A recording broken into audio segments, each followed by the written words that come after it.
शेतकरी मित्रांनो नमस्कार. आज आपल्या इथं रेटरे हरणाक्षे मित्र भेटीला आलेत आणि रोप बुकिंग करायला आलेत. आपण त्यांना बऱ्याच ऊस नवीन व्हरायटीचे बियाणं दाखवलेलं आहे आणि त्याचे आपले डेमॉन्स्ट्रेशनला इथं नर्सरी आहे, तिथं प्लॉट पण लावलेला आहे. तर यांना आता आपण 86-032चं टिश्यू कल्चरचं बियाणं जे लागवड केलेलं आहे ते दाखवलं आहे. परत 14-012चे दाखवले, 18-09चं दाखवलं आहे, 15-07चं 13-073 दाखवलं आहे, 15-012 दाखवलं आहे, 13-374चं दाखवलं आहे आणि 13-013 ह्या अशा विविध जातीचं बियाणं आपण त्यांना दाखवलं आहे.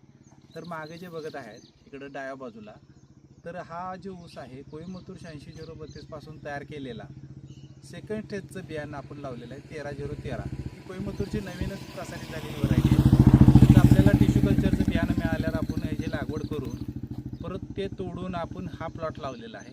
तसंच हे कोईमतूरचे सेकंड स्टेजचं 86-032चं आपण इथं बियाणं लावलं आहे. हे कोईमतूरचं 86-032 आणि 13-013 ह्या दोन्ही टिश्यू कल्चरचं आपण रोपं आपण आणलेले आणि ते आपल्या बेने प्लॉटवर नर्सरीच्या लागवड करून पुन्हा आपण इथं हा प्लॉट डेव्हलप केलेला आहे. आपल्या नर्सरीच्या शेजारीच लावण्याचं कारण असं की इथं बरेच शेतकरी भेट देतात नर्सरीला, इथल्या इथं प्लॉट दाखवता येते आणि अतिशय चांगल्या नियोजनाखाली हा ऊस लावलेला आहे. हा बरोबर अमावस्या दिवशी लावला आहे, महाशिवरात्र होती त्या दिवशी हा लागवड केलेला आहे. आज दिनांक 28 मे असून साधारणतः ह्या प्लॉटला एक 90 दिवस होऊन पूर्ण झालेले आहेत. वर एक 10 दिवस झाले असतील, म्हणजे एक 100 दिवसाचा प्लॉट आहे. 100 दिवसात आपण भरणी केलेली आहे. आताच पहिलं पान दिलंय.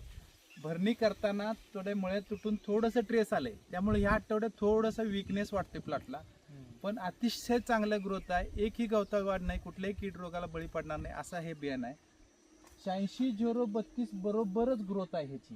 ह्याचं पान थोडं जास्त रुंद आहे आपल्याला, हा पान ह्याचं जास्त रुंद आहे आणि ह्याची थोडीशी ग्रीनरी म्हणजे येलोश कलर मध्ये आहे आणि हे 86-032 आहे ते थोडंसं डार्क ग्रीन आहे. जरी हा येलोश असला तर ह्याची नॅचरली कलरच ह्याचा येलो कलर आहे, पण पानाची रुंदी, त्याच्या पानाची लांबी आणि कोंबाची जाडी ही 86-032 पेक्षा पण जास्त आहे. आणि हे बियाणं माझ्याकडे गेले 2 वर्ष झालं आहे.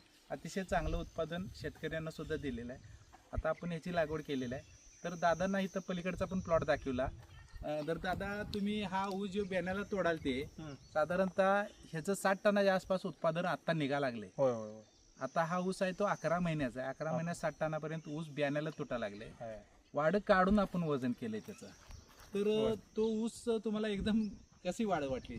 एक नंबर वाढ एकदम चांगली आहे. त्याला लागूनच आपण 13-007 पण बघितला ऊस, तो पण एकदम बेस्ट ऊस आहे. तर यांना आपण वेगवेगळ्या जातीचं बियाणं दाखवलेलं आहे. यांचे जे चुलते आहेत पुणे जिल्ह्यात खेडमध्ये त्यांना बियाणं लागणार होतं, तर त्यांचं बुकिंग आणि खेडच्या पाहुण्यांचं चुलत्यांचं बुकिंग असं देण्यासाठी त्यांनी आलते. तर त्यांना आपण विविध जातीचं बियाणं रेकमेंड पण केलं, दाखवलं. तर भविष्यात कुणालाही रोपं लागू देत, महाराष्ट्रात लागू दे नाही आसपासच्या राज्यात लागू दे, सगळ्यांना आपण देतोय. अतिशय वाहतुकीची चांगली व्यवस्था आहे. गेले 11 वर्ष झालं आपण नर्सरी चालवतोय. 20 एकरमध्ये आम्ही स्वतः बियाणं वाढवालं आहे. स्वतःचं बियाणं गॅरंटी खात्रीचं बियाणं असं आपण शेतकऱ्यांना पोच करायला. तर जरूर आमच्याशी संपर्क साधावा. आणि दादा तुम्हाला नर्सरी बघितलं कसं वाटतं? नर्सरी एक नंबर आहे आणि महत्त्वाची व्हरायटी यांच्याकडे भरपूर आहे. त्या ऊसामध्ये भरपूर व्हरायटी आहे. मी पहिल्यांदाच एवढ्या व्हरायटी बघितल्या, मला माहिती नव्हतं एवढ्या व्हरायटी असते तिथे. नाही कसं आहे, आपण म्हणजे महाराष्ट्रातले जसे पाडेगाव संशोधन केंद्र आहे, VSI आहे, तसेच कर्नाटकातलं संकेश्वर आहे, तसेच लिजनिंगाप्पा म्हणून एक आहे शुगर इन्स्टिट्यूट धारवाडला आहे. परत कर्नाटकात मंड्या म्हणून एक रिसर्च सेंटर आहे तिथले, परत कोईमतूरचे रिसर्च सेंटर, अशा सगळ्या रिसर्च सेंटरच्या आम्ही संपर्कात असतो.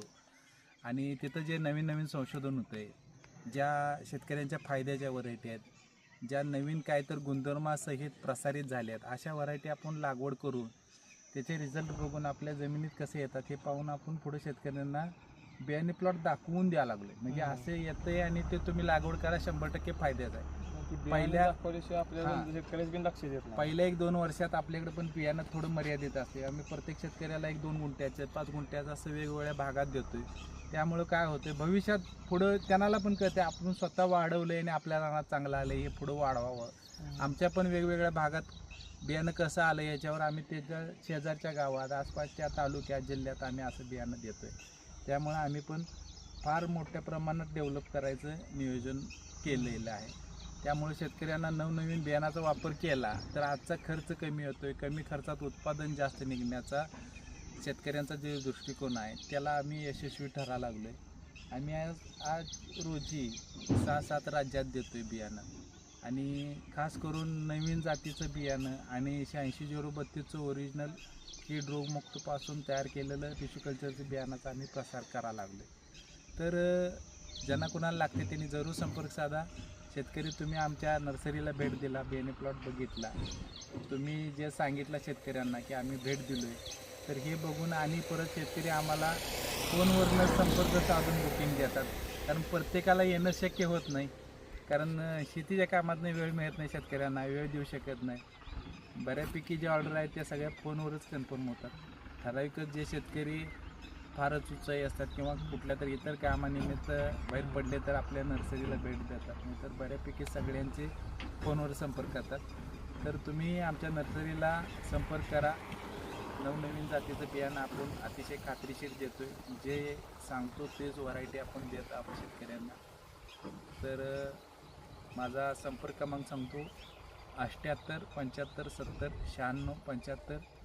जी नर्सरी आहे कसबी डिग्रज गावात आहे. सांगलीपासून 8-10 किलोमीटरवर आहे. सांगली अष्टाजूर रोड आहे, त्या रोडवर कसबी डिग्रज पहिलं गाव आहे. तर अतिशय येण्याची सोय अतिशय चांगली आहे. तर तुम्ही जरूर संपर्क साधा. नमस्कार.